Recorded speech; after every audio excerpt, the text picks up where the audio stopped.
Welcome back, everybody, to another episode of Candidly with Coffee. Yes, we are back. We are back in the pod. Happy Monday. Happy Monday. How's your day going so far? Me? Yeah. I got Benadryl hangover. Yeah, you got a hangover, but not from the partying. No. Took 2 Benadryls last night to make my allergies calm down because they were going crazy because of the rain. Every time I go out and look at you, you've got the iPad in your chest and you're asleep again. Every time I try to read and study, it makes me sleepy. The brain just powers me down. It's crazy. But it's from the Benadryls. Like 3 different times. It was pretty funny. From the Benadryls. Next day, I always feel like this. Yeah. It's the downfall of taking them. It helps my allergies. It it calms the attacks down. But on the flip side, I'm hungover from it. But yeah, it's a headaches. Rainy weekend, too. So it's kind of like it's raining outside. Yeah. It's perfectly conducive to falling asleep on the couch. You know what I'm talking about, my allergy people out there. You guys are probably suffering too. This rain, the humidity, yeah. And then in spring right after. It's the 2 worst seasons for people with allergies. I wanted to take a moment to give a shout out to a review that we got on Thank you. Apple Podcasts. Thank you, by the way. I really appreciate someone taking the time to leave a review because I know it's a pain in the butt. But Mama Alex, if you're out there, send me an email, Janine@JanineEscobar.com, because your next Starbucks run's going to be on us. I'm going to send you a Starbucks card, so I appreciate that. But she left a 5-star review that says they have a natural and fun banter about all sorts of topics. They keep it real and share about themselves very authentically. I appreciate their honesty about mental health and other life struggles. Also, they're motivating, and I love their philosophy on movement and balance. Loving the coffee breaks. I've started enjoying a Diet Coke guilt-free. Thank you for curating all this content. What a nice review. Thank you. Really appreciate it. I like that little part, movement and balance. That's so important. Oh my God. If you could hear this guy. That's cool. When I tell you that we lived a life and walk the walk and talk the talk, this guy over here is constantly talking about stretching and balance and core and all day long. I got to level up more. That's what I'm saying. It's never enough. It's not for show, you guys. It is not for the podcast. This is you eat and drink and breathe this shit. I love it. I train every day. I love it. It's fun. And what's cool about reading, and it's said in there, is this should be enjoyable. Yeah. So you have to find what you enjoy. In our studies. You're just being vague, but it's in our studies. I'm sorry, it's in our studies. Yes. About exercise. It should be fun for everybody. So you got to find what you enjoy. You have to find what you enjoy. Yes. Yeah. If you're hating it and dreading it really badly, you got to go back to the drawing board and try different things because you won't be able to remain consistent with that feeling. Doesn't work. I keep telling people, mix in resistance, cardiorespiratory, and throw some martial arts. Doesn't mean fighting. You could do yoga. Try other things. Challenge yourself. Fun fact, one of the things that, not that I was interested in doing it, because I'm not, because I tried it, it's not for me, but one of the things I noticed about you before I ever knew you, where you were the only personal trainer in 24-Hour Fitness, you had like a ring set up and you would do like shadow boxing with your clients. And you would hold pads. I hold pads for my clients. For your clients. That's what separated me from every other trainer. I had my own style. And they loved it. They got to, I got to elevate their heart rate. They loved the stimulation, the challenging. And of course, who doesn't have pent-up frustration, doesn't like hitting things? They loved it. They were good at it. Yeah. It was fun. I enjoyed doing that. Maybe someday, come out of retirement and do it again. Yeah, maybe. Stay tuned. Maybe. Stay tuned. Your own unique style. And today's hot coffee topic, it's just kind of a funny thing, and it reminded me of something with my kids, but a DoorDash driver delivered, a 6-year-old Michigan boy ordered $1,000 worth of food on Grubhub on his dad's phone. So the dad took the boy to bed, and the son said, like, "Hey, Dad, is the pizza here yet?" And the dad's like, "Huh?" He didn't get it. But then all of a sudden, he said slowly, one by one, he started getting multiple different deliveries of food at the porch, and his phone was going off. Your delivery's here. Your driver's approaching. The son was on there playing, thought it was like a game, and ordered $1,000 worth of food. Whoa! On Grubhub. Damn. Lock it down, guys. This is why your kids shouldn't play with your phone. Exactly. He's 6. A lot of things, they can get to things that they shouldn't be getting to as well. 6 years old. Things. Yeah. 6 years old. Yeah, it's no bueno. Don't well, do what's that. on your phone? Explicit things. I said explicit things. Yeah, like what? Kids can get to porn sites and stuff using their parents' phones. Oh, well, yeah, I know, but I mean. And then they start ordering stuff on there which they've done in the past. So, you gotta be careful. Well, Tyler, when Amazon first started and one-click settings was a big deal. And Tyler's 25, so he was maybe like 4 years old at this time. So it's like 21 years ago.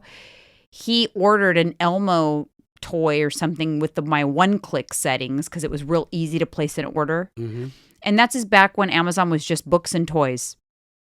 They had a few toys. They were mainly books. And toys. I remember that. And the UPS driver comes, a couple days later, and I answer the door, and I go, oh, I didn't order anything from Amazon. I look back in the days when this was unusual to have an Amazon package. And Tyler gets up and he grabs it from me, and he goes, oh, that's mine. And he walks down the hall. At 4 years old? 4 years old. He goes, oh, that's mine. Opens it, and it is a freaking Elmo toy. Your son is smart. He's got a gift. Right? To be able to do that at 4 years old? Yeah, I mean, granted, it was like one-click setting, but he knew he was ordering something to be delivered. And you got to understand, this is before it was common to do your shopping online. Yeah, that was unheard of. It was not common. No. So funny though, but that's what it reminded me of. This like good thing he was conservative and ordered one toy and didn't order himself or didn't put like 10 or 20 or go crazy. Yeah, but I thought that was he was pretty funny. He also had some sense to him at 4 years old not to go crazy with your credit card. And then there was another thing. Speaking of DoorDash, there was a DoorDash driver literally walks onto a basketball court during a college basketball game with his phone and the bag, like looking all over, trying to deliver, like interrupted the game, like wasn't even like, didn't think like, hello, this is like, they're playing a game. Autopilot's doing his job. His job is just deliver. Service. They had to pause the game. Oh. It was literally. Somebody in the stand should have got reprimanded for that. Well, I mean, you know what? Speaking of DoorDash drivers, while we're on this hot coffee topic, it was kind of raining yesterday, like drizzling, and my food, he did you see where he left my food? No. He left it hanging on the outer gate. Hanging on the outer gate. I hate when they do that. Even though my notes say, please deliver to the porch. Don't ring the doorbell, but please deliver to the porch. Yeah. It irritates me when they deliver it to the outer gate. Like, I tip well. If I was a crappy tipper. That's not even that. I know what irritates you because you're a boss and you're a manager. You're being lazy. What do you mean? No. What? Follow instructions. You left specific instructions. It's real easy. You left it clear. Perfect instructions. You didn't follow it. But they didn't follow. They don't follow because it's laziness, right? Of course. Okay, I get that, but I tip well. So I expect when I tip well, like extra good service, and it annoys me. That's what you're paying for. And I've been known to, if my service is extra good, I've been known to go back into the app and up the tip. For my Instacart drivers, listen, I appreciate service employees. I am a service employee. I consider myself a service employee. Yep. I appreciate, we've always been good tippers, but it irritates me when they half-ass stuff. I get annoyed. And they want full gratuity. Oh, yeah. I hate that too. Like nowadays, you go to a restaurant, you don't get you want full gratuity, right? You got to work. Service, that's your job. You know? And I do. I appreciate good service, but I get really irritated with bad service because I consider myself as a coach a service employee. I provide a service, not a product. So I like to be treated with respect, and I like people to value my time. So I do that as well with service employees, but then I also provide a quality service to my clients, and so I expect service employees to provide me a quality service, and I get annoyed. Yesterday, I walked all the way down because our house is enclosed with a gate that goes all the way to like the sidewalk. We have a large front yard. I know that I sound like a lazy, entitled bitch as I say that. I'm realizing that. You kind of do. But it was a rainy day, it was a lazy day. And you earned your day to be on the couch and be lazy. I'm just being honest. I cannot help myself. I am authentically I am who I am. That is what it is. Again, we're not lazy. If it was like a nice sunny day, chances are we would have gotten in the car when it got food. It's just a lazy rainy day. Honestly, what irritates me more is when it says, please do not knock. Do not knock or ring the doorbell. And we have a sign on our front door that says, do not knock. The dogs will go crazy. We'll go crazy. It's like a funny sign. But it's also in my app notes. And when they drop the food, pound on the door, and then walk away, and an eruption happens in our household because of our dogs. Yeah. And that annoys me too. Yeah. Yeah. So while I'm on my... But let me rewind a little bit. Yeah. I said lazy. We both went. I worked out 2+ hours yesterday. You worked out too. Yeah, I worked out. Lazy after we did what we had to do the rest of the day. No, I had a planned lazy day. I even told you. Yeah, but we still handle our business in the morning. You know what's interesting about my planned lazy day? And by lazy, I mean I got in comfy clothes, sat on the couch, and I studied. You studied, yeah. That's what I did. But that was I had a hard time doing that. I noticed that I kept feeling like I needed to be up and doing something. I had to force myself to stop. And it was a hard stop. And when I got home from the workout, I still did stuff until 1 or 2 o'clock. Mm-hmm. And then I forced myself. Yeah. Relax. Because I know I can't relax on Sundays. I mean, no offense, guys, but this podcast is takes up my Sunday. Yeah. I love you and all, but it does take up my Sunday. But we're out doing errands after getting stuff Yeah, so ready Sunday's for the a week. full day of activity. So it's not Sunday. We sit on the couch after this is done and no. Well, there's still editing to be done and marketing to be done. But I love it. So yeah, we did watch some fun stuff. So I wanted to talk about fun, junk TV. I like to call it junk TV. We watched a show called MILF Manor. Oh, that show's interesting. It's so It's so dumb, but it's interesting. Yeah, and I would never do it, by the way. But there's single moms in their mid to late 40s, early 50s, and they go on a show where they want to meet young guys. So they are cougars. They're MILFs, and we'll get into MILF in a second. Yeah. And so they're there expecting there to be tons of young single guys at this resort. That they're going to compete for. But when they reveal the guys, and this is not a spoiler because it's in the first episode, but when they reveal the guys, it's their sons. They all have sons in their 20s. So now they're in a house, a big mansion, MILF Manor, with their sons. They're going to date each other's sons. Yeah. It's so wrong in so many ways. It's super weird. I'm sure when mothers listen to this podcast, they're going to be cringing looking like. But they didn't know it was going to be their sons. No. That was a surprise. Yeah. So who knows what we talked about reality show casting. Sometimes they pull a switcheroo, which is why we were apprehensive about doing that reality show. They pull a switcheroo. This is an example of they pulled a switcheroo. Yep. The sons probably thought they were going to be part of the show, helping their moms pick or something like that. Didn't realize they were going to be in the dating pool. Yeah. You know what I mean? Or maybe their sons were led to believe that there was going to be older women and a big pool of older women to choose from too. And they got excited. Young guys too. Who knows? Yeah. But exactly. Anyways, that's the premise of the show. And it just made me think about the term MILF and when it came about. So I did a little digging, as I love to do, deep inside that coffee pot of mine. Of course. So the term MILF, I thought the term MILF came from the movie American Pie. You told me that. So the movie American Pie, but it made it popular and mainstream, was back in 1999. Coming of age high school movie, very popular. I'm sure you guys know.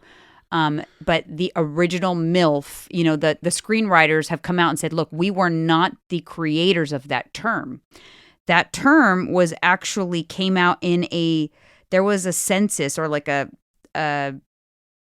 a survey in college. And would you believe it that this survey was done at Berkeley, a Bay Area college? Of course. Doesn't surprise me. In the spring of 1992. And they characterized older single women as MILFs. It came out in the survey. So that's where it came out. So it probably was published in some article or whatever, and the screenwriter for American Pie got it from there.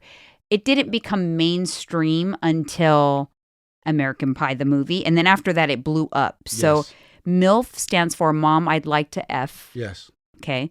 And Stifler's mom, who, by the way, her name was Janine Stifler in the movie, was the first official. She was a MILF. She was an older single woman who slept with his high school friend. Yes. And there and the it term went. MILF blew up after that. Yeah, it like completely blew up. I mean, there is all kinds of like merchandise, and there's been shows, there's been TV shows about it. There's just been tons of stuff ever since then. Isn't that crazy? Yeah. It's a trip, though, the human psyche, right? Between men and women, how sometimes age is not a factor. I don't know. Everybody's different. Okay, so here's the thing. I feel like, and I know this is a common thing, but I feel like it seems more acceptable when it's older men and younger women. Older men. And younger women than it is in reverse. So like, yeah. When a man in his late 40s is with a woman in his 20s, it's like people don't even bat an eyelash anymore. No. Nah. But if a woman in her 40s is with a guy in his 20s, it's like, whoa. Right? The assumption is that's his mom. That's weird. Remember Demi Moore and when she was with Ashton Kutcher? That was a big deal. Yeah. What was the age gap on that? 20 years. I think she was 45 and he was 25. Yeah. It was a big deal. You're right. It was talked about. The reason for it is, and I did look into this as well, and it makes sense, is because it's not as common, because it is not as common for women to desire a young man. It's actually not as common because typically women desire older men, more established. That's what attracts more common. It's not like that it doesn't. Obviously, it happens quite a bit, but it's that it's not as common. Whereas a man, it's more common for them to desire a younger woman because of like animal instincts. Procreation. Hips to weight ratio. Because they are still fertile in their 40s, whereas women in their 40s are not. So they are chemically designed.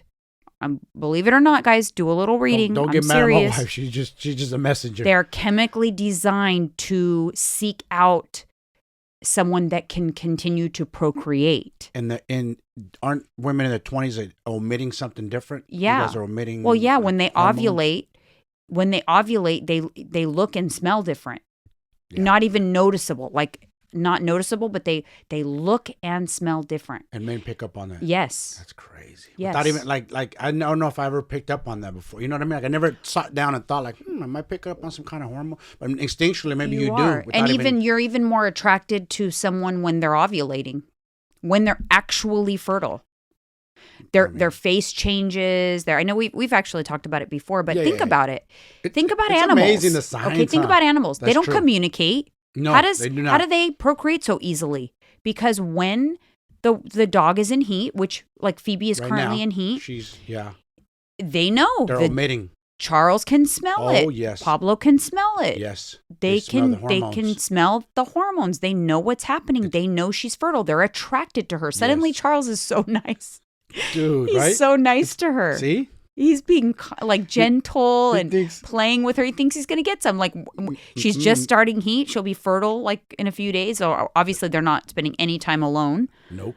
But yeah, it's because it's this very similar. Okay. They don't communicate verbally. Right. But we can communicate. It's different. Right. We but look at that the is woman why sexually. We go out on dates. We romance you. Then we drink. We loosen you up. Then we get to, what we're supposed to do. Procreate to the end. So that is why it's more common, and for men to be attracted to younger women. Here's an interesting question that someone brought up in regards to this. Would we procreate if this was not pleasurable? Like if there was absolutely no pleasure, it was just for procreation reasons? I don't think so. I think that they made the pleasure for... Joe Rogan said the same thing. For sure, so that people would want to do it, continue to do it, love to do it. Hell no. Because then there's no reward, right? Because listen, they also made it. I also truly believe that the way we deal with pain has been the way we have we know of the pain, or we know something was painful. Yes, we do. But we don't feel the memory of the pain. Because if we felt the memory of the pain, a woman would have one child and never have another child again. Because it's the worst pain you ever experienced in your life, but you don't actually feel the pain. You forget what the pain feels like. And we're also designed that way as well, I believe. To protect. So that we'll continue to procreate. Because the pain is just there in your memory. If we remembered pain, in an actual pain, the feeling of the pain. We No would way. not do anything that caused us pain. Yeah. You wouldn't get another tattoo. You wouldn't get You're right. another. I was going to say that. I wouldn't be able to tattoo my It's whole like a body. defense mechanism so that we will do those things again. And I really think it's rooted in childbirth specifically. Because if you truly remember the pain, you won't do it again. Yeah, because majority of women you talk to, what it's like, they don't want to go through it, but they tell you, man, it's like damn near going to lose your life and come back out of that. You know, like it's immense pain. But again, you don't actually feel like if every time you had the memory, you could feel the pain again for like 5 seconds, that would be enough to never want to have another baby again. That's like if men, I don't know, maybe I shouldn't go there, but if men who think they can have babies knew what that pain felt like, and they had to come out of our they've butthole. done that. They've attached like machines to the men to give them an idea of what it feels like, and men can't handle it. Oh, that's right. It would kill us. Yeah, you're right. They did a simulation. It's again because men weren't designed for childbirth. Women were designed for childbirth. Yes. So we have a different. Is higher. Correct. For sure, 100%. I've always said that women's threshold is way higher. So when you try to like alter things don't work properly, right? Don't you? I mean, this is totally weird analogy, but you know how like we were talking about your car keeps having issues or breaks down because you've souped it up. You put on something that didn't come with the car, and it doesn't run as efficiently all the time because it is modified. I modified it, yes. So when you try to modify things too much, you know, the balance is a little off. Yeah. You're right. You pay. There's a price you pay. Right. You're absolutely right. It works like that in the car world. Like, yes, you buy a car off the lot, leave it completely stock. You keep up maintenance. It literally will run forever if you take care of the car. Do like me, an excessive person. You start modifying the car, adding several hundred horsepower, doing this, doing that. Oh, yeah. There's pros and cons that comes with it. In a study in the U.S. Census, not a study, the U.S. Census 2016, in 8% of marriages, women were older than their husbands by 4 years or more. 8%? Yeah, and only 8%. I got a friend who's and only 1.7% of marriages, they were older by 10 years. So out of all the married people, only 1.7% of all married people in 2016 in the United States were more than 10 years older than their husband. So it's not very common. I wonder what the other way around is. But they are but for the people that do like younger men, they are a lot of times it's like a second marriage kind of thing. Their husband left them for someone young. They're seeking that validation. Also, women tend to live longer than men. So sometimes they are seeking someone who they think will be alive to take care of them. That's what like psychologists say. Oh, I never thought of it that way. I mean, it makes sense. You know, I guess. Yeah. But it's definitely not as common. But one of the first times, and it was a big deal, was back in the 60s. The movie The Graduate was a married mother pursued a much younger man in that movie. The movie was 1967 called The Graduate. Huh. I think it had like a famous actor in it, like Al Pacino or... I don't know. You don't know? I've never seen that movie. Yeah, so that was a big deal back then because it's not that common. There was a single mother? A married mother pursues a much younger man. So she was married. 1967, The Graduate. Oh. Huh. Yep. Interesting stuff. I don't know. I definitely think that, so based on the show, The MILF Manor, I definitely would, it makes me very uncomfortable. I personally... Of course it does, because you have a son. Yeah, well, they all have sons, and they're dating younger sons. Yeah. And they're dating but to me... Yeah. It's a no. As a mother of a son, yes, you're right. Like to me, it's a hard no. But I feel like I'm the statistic where they say most women are attracted to older men for stability, for the taking care of you, maturity, that security, maturity. Mm-hmm. That's me for sure. I definitely would gravitate more towards an older man. I wouldn't date someone younger than me. I know that like I've given that advice to people who are setting, because, you know, in this day and age where you could set your date range in the app, like I've asked like, well, what's your age range, and it's like a few years younger to a few years older. I'm like, why would you even want a younger man at all? You know, like, don't do that to yourself, because they have a huge pool, by the way. So if someone who's 45, a man, their pool of women is like 30 years, you know, they can go 25 and they can go 55, right? Yeah, if they want. true, They could get an older woman. They could get. So they have a huge pool of women. You have a lot more competition when you open it up. Narrow it down. If I was 45 and single, I would go down. I'm being honest. Yeah, be probably honest. 10 years max. That's good. I'm perfect with that. Younger. Yeah. Older. So you are 48. So you would go as young as, you wouldn't go younger than 38? I probably would, like 35. I think you would go 35. Yeah.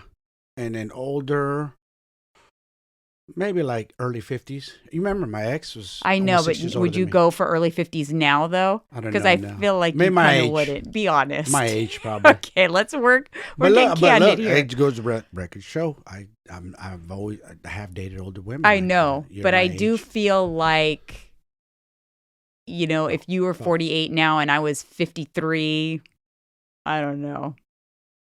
You don't know? I don't know. I don't know if you'd like that very much. That's what I'm saying. I'm just, hey, look, we got to be honest here on this show. Yeah. We got to be honest. And I don't think like a single man, so I don't give much thought. I mean, like, I think I'd be particular, though. Like, yes, I say I'm attracted to an older man, not an old grandpa, okay? No Hugh Hefner. He has to be like a Sylvester Stallone. Fit. Okay? Fit He has shape. to be like hitting the testosterone or the GH. Something. Sorry. Not like 1 foot in, 1 foot out of the grave. No, I don't like, and I don't want him to look like an old man. Yeah. But I like the distinguished kind of, I do like that.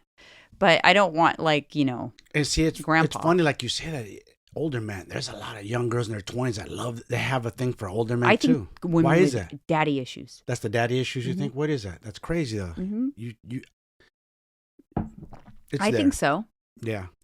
I think so. That's what it is? Yeah, like you're looking for that father figure. You're missing the father figure or something in your life. I don't know. I think maybe. Interesting psychology. I think it's interesting we gotta how look that up. I know how people kind of like gravitate toward each other. I do think and that's their thing. That's what they like. I do think there is something to be said for our dynamic in our families. I don't think it's a coincidence that we mesh so well, and I am the baby in my family, and you are the oldest. Yes, I'm the firstborn. I think of 6. that. And you're the last born of 4. Yeah, I think that dynamic works for us. You know what I mean? Because I'm used to being, I'm like the baby, and you're used to being the oldest sibling. The older brother. I always have to look out for my younger siblings and take care, like the second father figure. Yeah, exactly. Mm-hmm. Not that I am, but I don't have daddy issues. No, of course not. I don't. I actually do not have daddy issues at all. Never, I had a good relationship. I stay away from that. I know. I see those signs a million miles when I was single. Trust me. No, because it's headaches that come with that. If anything, my dad created a monster with me because he is very complimentary. Me growing up, both my parents were extremely complimentary, so they made me feel like I was just like always like this prize. You could win. You could conquer the world. There's no limitations to what you can do. They really did. It's all in your parents, honestly. It's all in your parents. The kids look to the parents for motivation, for inspiration. They gave me my confidence. They made me feel like I could do anything. And you got to teach your kids. You're in a sports competition. Okay, you lose. Everybody loses. But guess what? That levels you up. Makes you better. Makes you hungrier. You have to lose. Mm-hmm. Makes you better. Everybody has to lose. It's I'm just going to win all the time. Nope, that's not life. Yeah, so I don't feel like I had any issues in that regard, other than I think they did give me like a lot of confidence. Of course. It's all in the parents. Because imagine, okay, flip the script. Imagine they talked down to you, made you feel bad, got on you about this, got on you about that. Let's say your dad was a mean dad, like poked at you for your weight, anything. That would destroy you. That destroys kids. Instead, they lifted you up. Not pushed you down. Parents need to learn that. You could really mess your kids up if you push them down. Bring them up. For sure. Definitely. Okay, moving on to the next reality show. So, but we got World's Toughest. I don't remember. World's Toughest something. The Navy SEALs military reality show with the celebrities. Yeah. We're continuing to watch that. And it's really good. I really like it. I think it's so interesting. It's a really good test of the mentals, and it just has me like thinking of how would I do under those circumstances. I've been to something similar to that. It was like a police style training when I was a teenager, military style, like boot camp type thing I went to, and I did very well. But just a common thing I've noticed in the show, and this is common amongst all people, is you know when someone is about to quit. You'll always know. Yes. Because they start to tell the people around them, oh man, maybe I'm done with this. Maybe this is enough. And I think I've learned enough. They start, what are they doing? They're planting the seed. They're starting to give themselves their out. Yep. They're planning their little. I always know. They're trying to justify what they're about to do. That's why. Yeah. So they're building an excuse after excuse after excuse. I always know who's about to quit the show when they start like saying things under their breath and they start sharing with their castmates a little something. This is very similar in like everything, everyday life. Like when someone comes to me and they says, okay, I'm going to do this program, but you know what? It's probably like I have my birthday this month and I have like some travel coming up or whatever. But yeah, I'm probably not going to do very good. I'm probably going to like completely blow it, but I'm like, okay, you're already like 2 feet out the door. Let me stop you right there.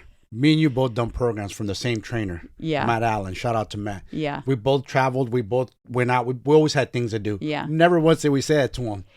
Through our programs, like, oh, Mike, by the way, we got birthdays, or me and Janine gonna be child. We just did it. Yeah. They gave us our program. We handled it. The thing is, if you do that, catch yourself. Yeah. Like, catch yourself. Slap yourself. Don't catch yourself. Slap yourself. Anytime. And I'm not talking just about your diet, your program, your workout.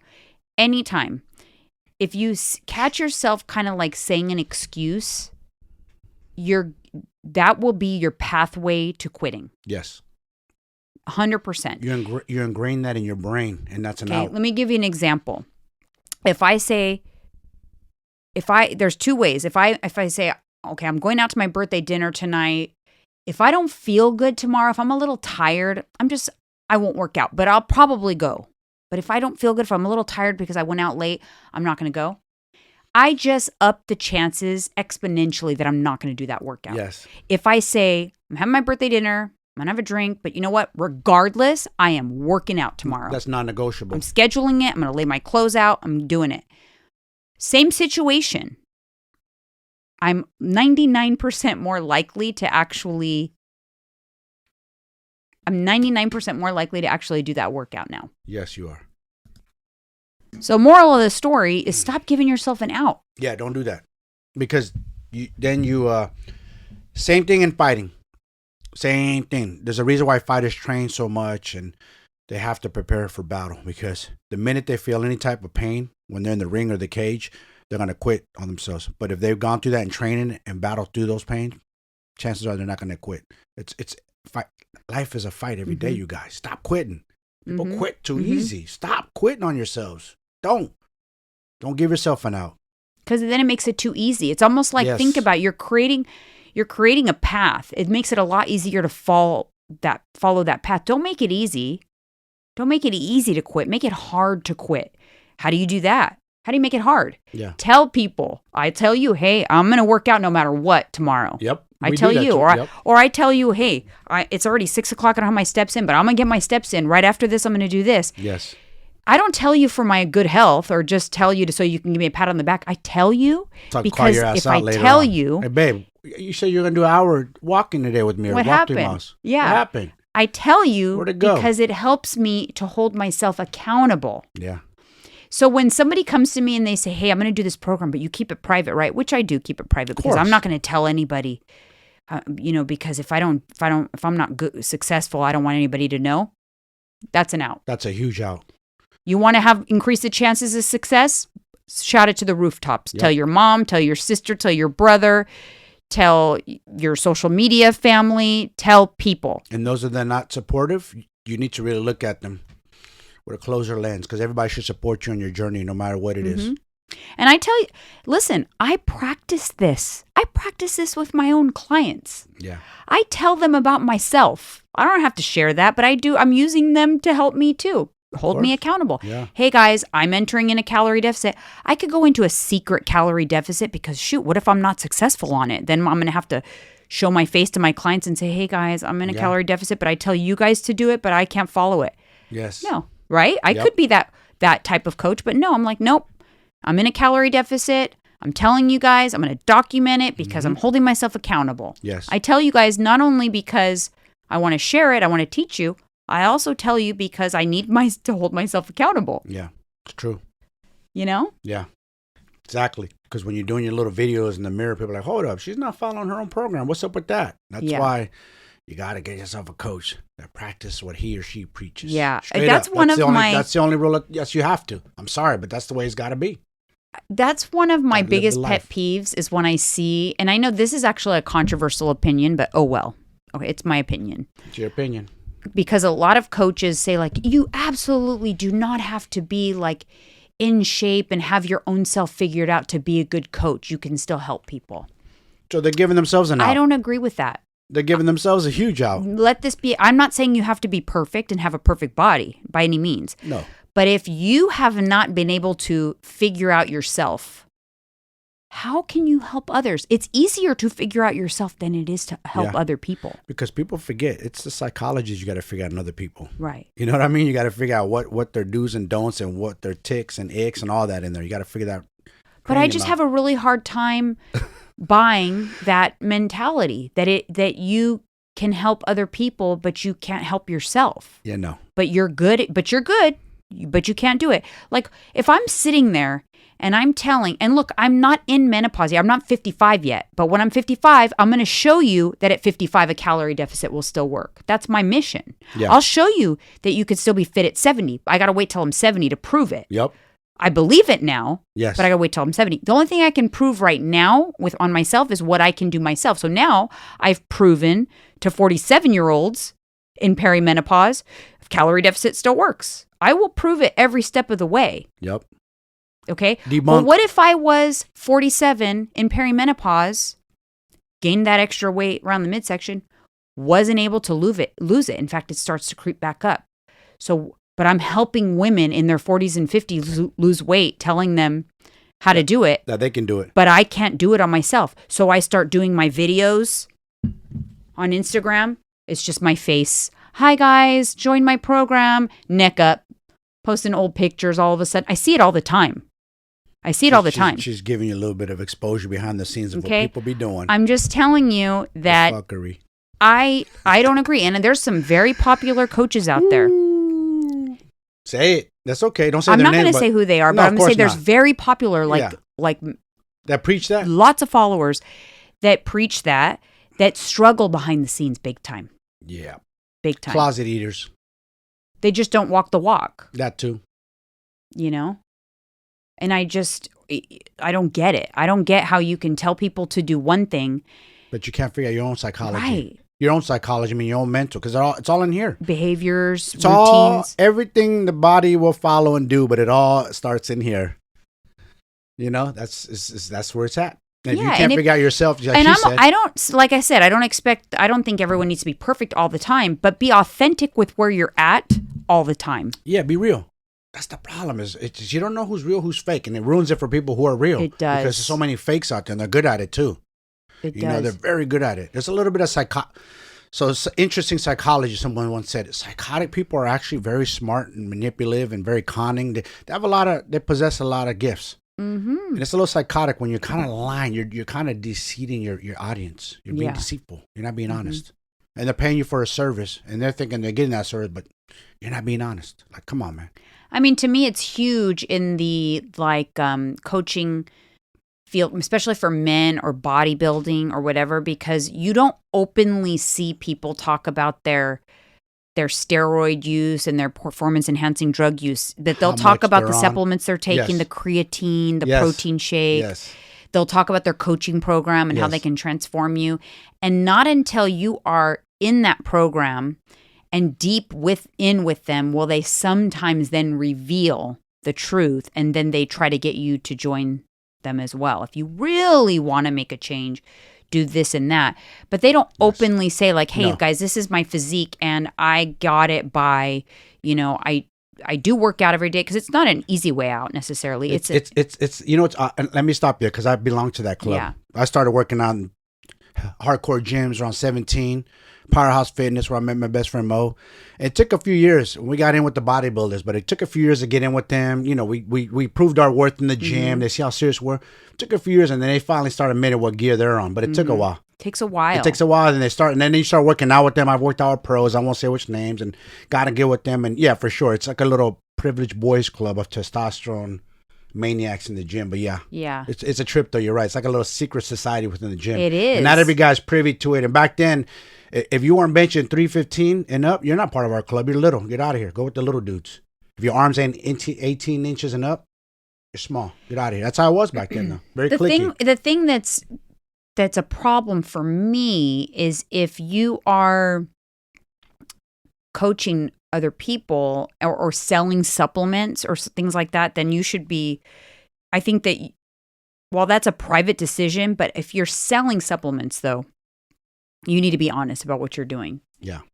Especially if your client, let's just say you are a bodybuilder and the guy you're training, your client, and he aspires to be a bodybuilder. He wants to be huge and massive.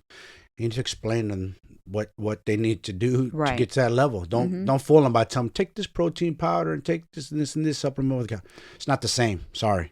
Yeah. Not even close. No. And I just feel like there's kind of a lot of that too. So there's just a lot of, it sucks because it makes it hard for me in my business because people don't trust. They're just they don't trust anybody because, that's why, I've been around for a while now, but there's a lot of bullshit. And people also there's a lot of coaches out there who tell people what they want to hear. You want to lose 20 pounds by summer? Yeah, I can do that. Let's go ahead and get you signed up. We could do that. We can lose 20 pounds this month. They'll just say, yeah. We know someone like that. No matter what you ask him, I'm not going to reveal who it is. It's in the industry. Yeah. That's the worst. That's the worst when people accomplish that. People. I hate that when people just, it's a lie. It's not realistic. Why are you doing that? Because you need that dollar that bad? I mean, you need to sell yourself out? Because that's a sellout. You're a sellout. You're a liar. So you're a thief. I can make you lose 20 pounds in 30 days. You explain them how much suffering is going to be involved in that? Exactly. Even professional fighters that can do it in less time than that suffer. So explain to them the suffering that goes through it. It's near-death experience. And the non-sustainability of that. Exactly. So stop it. Yeah. There's a lot of trickery. Even goodness. In terms of honesty and stuff like that. I just recently did my calorie deficit update. And there could have been, I could easily fudge that whole thing, right? The before video could be old.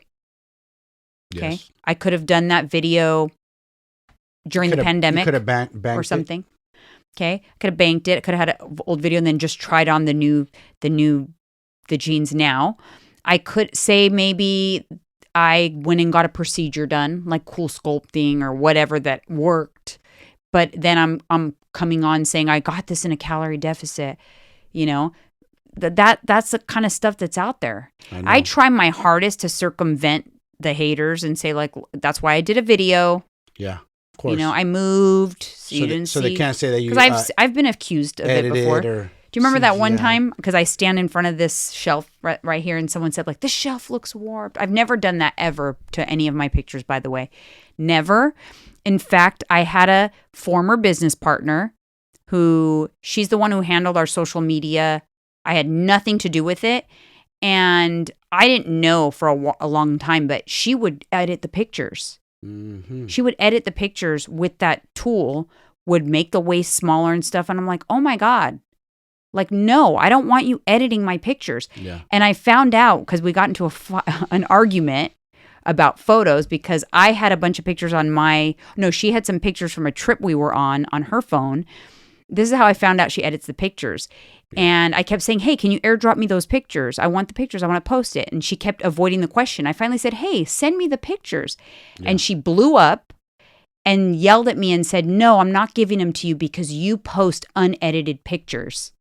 Do you remember? We got into it. It was right around that time that you guys got into it. I think you told me that, yeah. And it was like a freaking light bulb in my brain. I was like, you edit our pictures? You got to understand, this is like 6-7 years ago. It was not a common thing. There was no filters on like Snapchat, not Instagram. Like it is now. No, because I use filters, but there's a difference between filtering just your face when you're talking to the camera, you don't have no makeup on, you want it to look presentable, and altering your body shape when you sell shapewear or when you sell a fitness program, okay?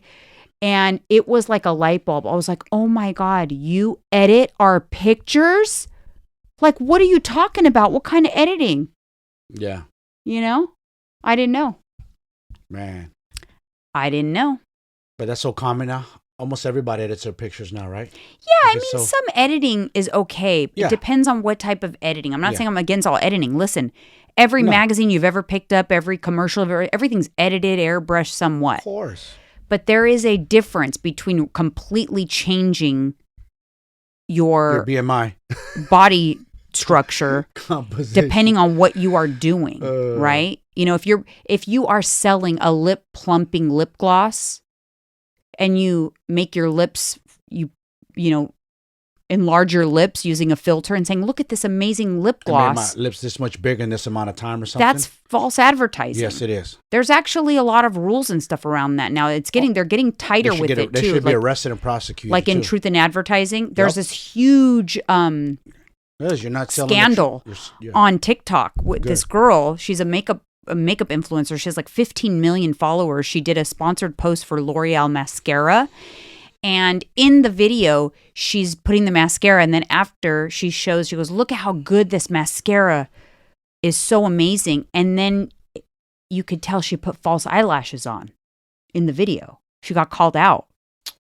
Like, how can you be selling a mascara that it's so good that it looks like you have false, but you are wearing false eyelashes? And people called her out in the comments and she denied it. But there's people, TikTok. Down, huh? Oh, she doubled down. Oh, that's She the worst. should have just came out and said, listen, guys, this is a commercial. This is a common thing that's done in commercials. I was allowed to do that by the brand. You know, come out with egg on your face, but don't deny it and double down. Now it's going to get worse. You lost all your like trustworthiness, your integrity. Yes. And it puts every product you've ever reviewed into question. Yes. And once your reputation gets damaged, it's so hard to come back from that. It's hard. So hard. Now people are going to be like, nah, I'm good. Sometimes you have to and you start to see the dollar signs. And even like me, like they lose sight of themselves. You do. Like I have to stop. When I'm considering to work with a brand, like if they want to give me gifted product or pay me, I really have to, sometimes I get ahead of myself, but I have to stop and say, okay, wait a minute. Would I buy this? Would I spend my own money on it?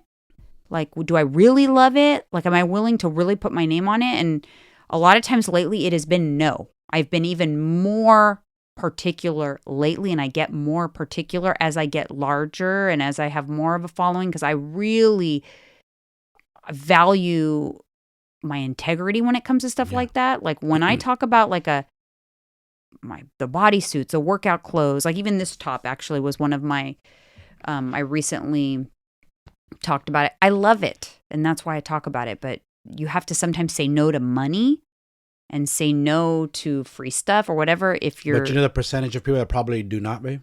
I wonder if they had if they could oust these people that just say yes to everything, knowing damn well they don't love it. I wonder what the percentage would be high. Unfortunately.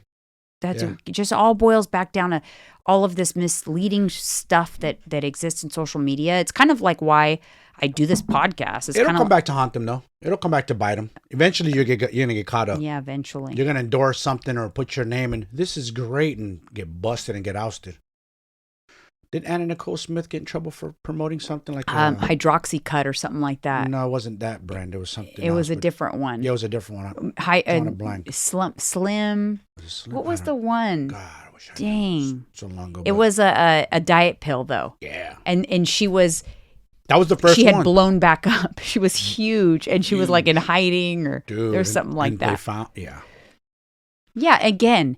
Those types of things are what drive me absolutely crazy. Like when someone is promoting a diet, I see it all the time. So like I saw a girl on social media She's on a reality show, actually. She lost her baby weight she had posted how she lost it, and it wasn't through this brand. Let's say the brand is Jenny Craig. I think it's Jenny Craig that she's working with now. And now she's promoting Jenny Craig. She lost her baby weight, but she didn't lose her baby weight doing Jenny Craig. Mm-hmm. But because she lost the weight, she's reaching out. I mean, Jenny Craig reached out with $1.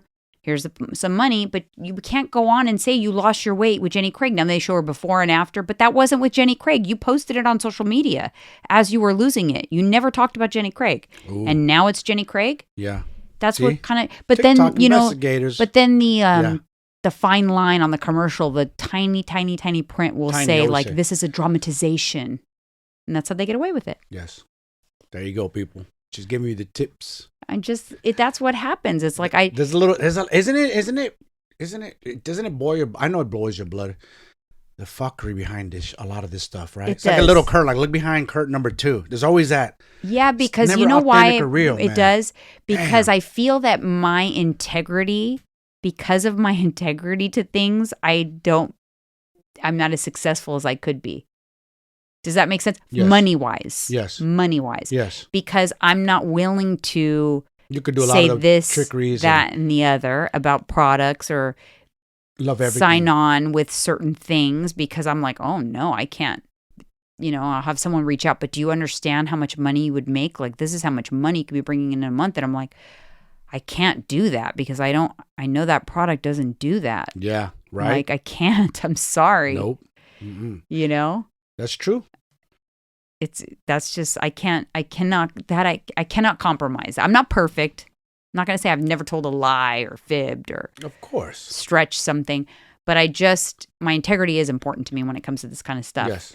You're in it for the long haul, not the short haul. People, I think when they do that, they're thinking the quick dollars and they're taking it for as long as they can until they get exposed. Mm-hmm. And it always happens.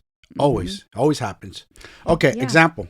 Not to get off topic, but we talked about steroid use, bodybuilders, kind of secretive about it.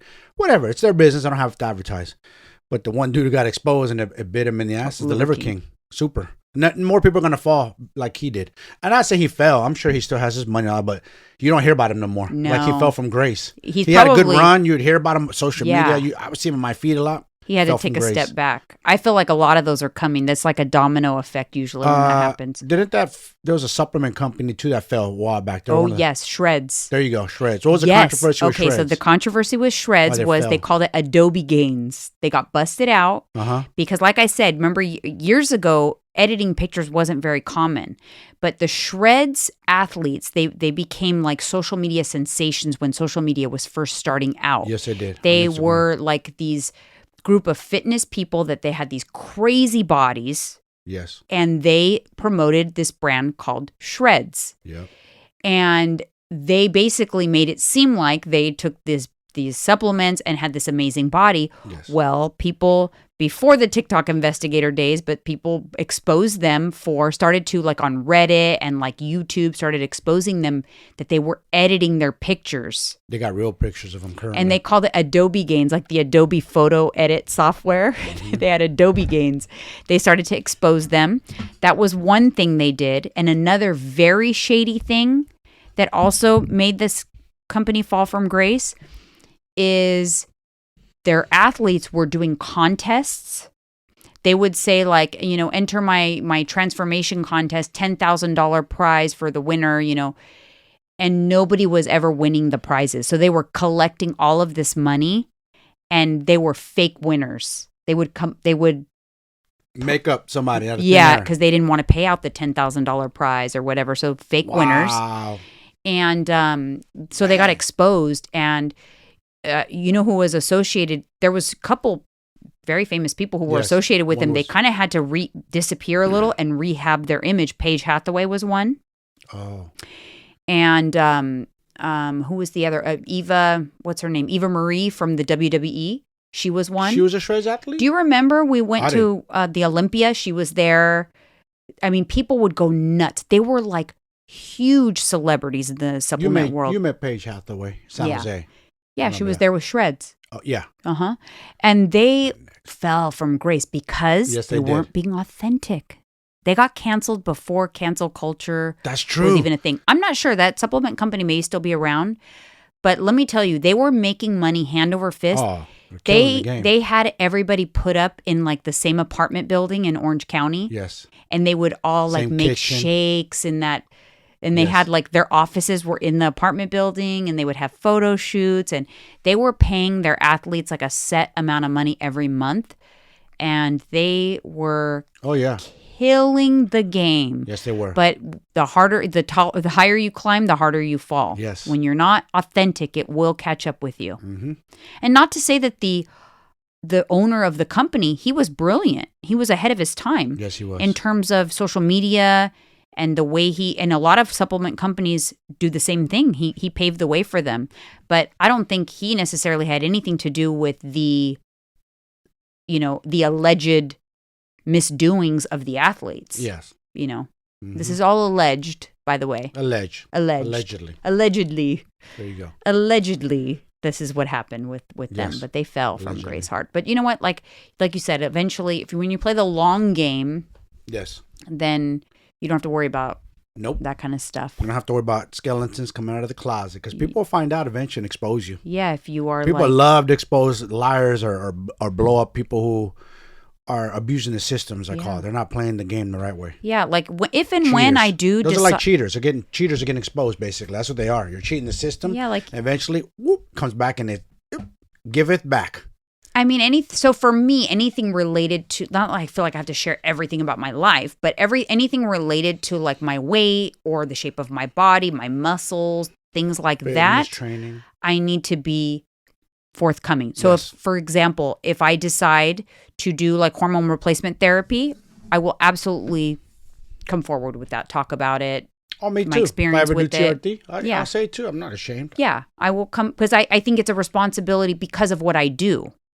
That I need to share that. If it's not related to something I'm promoting or whatever, I'm not entitled. I don't have to share everything about my life. I don't think people are obligated to share every personal detail. I just have a problem when they're misleading people. That's it. And like if you are that coach that can't get it together for yourself and you are selling coaching to others, although I don't agree with that, I think it is much more acceptable if you're honest about it. If you show yourself like, hey, look, I'm helping you, but this is my struggle. I'm currently struggling. Show yourself. Don't hide yourself and sell it. Like if you're going to sell it, but even though you haven't been able to figure yourself out, fine, but don't be deceitful about your own struggles. Yeah. Back when I was a personal trainer, and I know to each his own, but you always went after the trainers that look fit and shape. Very much so. There was a few that weren't fit or in shape, and I didn't say nothing. I didn't slander them or nothing, but I always think to myself, like, got to get yourself together, man. How are you going to sell personal training if they're looking at you? People are looking for inspiration, motivation. I'm not even a trainer. I'm not trying to toot my own horn now. I'm just minding my business at City Sports. I don't even keep to myself. Now, yeah. I get people ask me, teach them how to jump rope. My mom, do you teach kickboxing? I've had a few people, men and women, ask me, do you teach? No, I'm just here training myself. I mean, just different things. People come up and ask me. And some guys you look ask me my age. He's like, you're 48. Wow, dude, I never thought. So you're in great shape. I go, it's just in the mind. It's nothing to do with the age. Put the age aside. It's all mine. But you have to look the part, in my opinion. Like, look, if you're going to go get your lips done, are you going to go to a lip injector who has botched lips? Like they look jacked up. You wouldn't want them. Yeah, because she couldn't figure out her own. Oh, but she'll be able to do yours real good. That's how I look at it. Yeah. I look at it like I want to go to someone. My hairdresser better have nice hair. The tanning salon girl at the tanning salon better be a nice golden brown, not pasty white. Like, I'm sorry if that's not like appropriate, but that's how I am. I'm influenced. I'm an influencer, but I am also influenced. I like to be influenced. I like to be the people I buy my products from to be like, oh, okay, yeah, I like it because I like it on you, so I'll like it on me. Same kind of thing. Of course. If someone has a lip color, it looks hideous on them. What are the chances that I'm going to be like, ooh, I love that lip color? I was like, oh, that's ugly. Remember? Oh, that was a filter. I did a filter of the Selena filter on TikTok. I said, how would you like it if I wore my makeup like this? You don't like it? I looked very East Side San Jose. That's a no for me. I look like Left Eye or something. That's a no for me. Shorty. Holmes. I look like my nickname would be Shorty. All right, you guys. Well, thank you so much for being with us, and we will see you on the next one. See ya.